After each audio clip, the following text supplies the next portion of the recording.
eu sou Cristiane Amarante, arqueóloga, e o nosso tema de hoje é escavação simulada.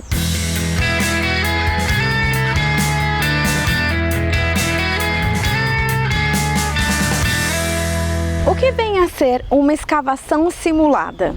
Ela é um recurso didático utilizado em alguns museus de arqueologia e também por alguns profissionais que trabalham com educação patrimonial. E o que vem a ser esse recurso? Ela é uma escavação como que de faz de conta.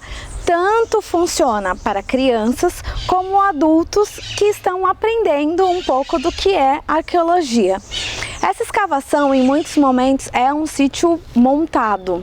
E aí as pessoas podem experimentar tanto as técnicas de escavar, como as técnicas de registro, como pensarem também questionamentos para aquele sítio, mesmo de faz de conta, que elas estão experimentando, como um arqueólogo ou uma arqueóloga de verdade faz em campo. A escavação simulada, ela se modifica de acordo com a pessoa que resolve fazer a aplicação dessa metodologia.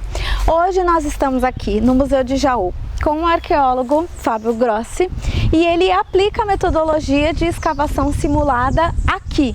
Então a gente simula nesse tanque aqui, a gente fez essas caixas e basicamente nós temos duas divididas em 4 quadras de 1 metro quadrado e a gente cobriu com terra para simular 3 níveis de ocupações humanas. Então a gente coloca no fundo, o mais profundo, o nível caçador-coletor, e no intermediário a ocupação indígena, ameríndia, e no nível superior a gente coloca já a ocupação dita histórica, né, depois do contato com o colonizador português.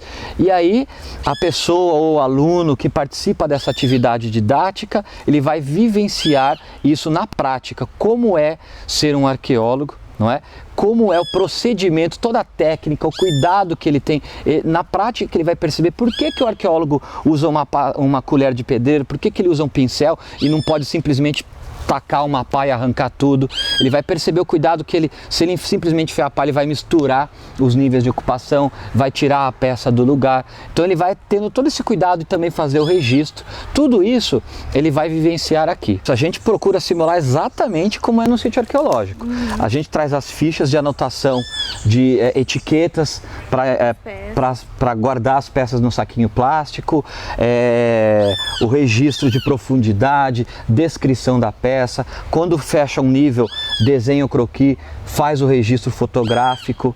Todo esse cuidado eles têm. Se você tem curiosidade de saber como funciona um sítio arqueológico simulado, vem até aqui, ao Museu Municipal de Jaú.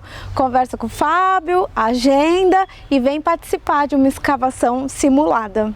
Bom, espero que você tenha gostado desse vídeo. E se gostou, se inscreve aqui no canal, clica no sininho para você receber notificação dos vídeos novos e dá um like, ok? Até a próxima!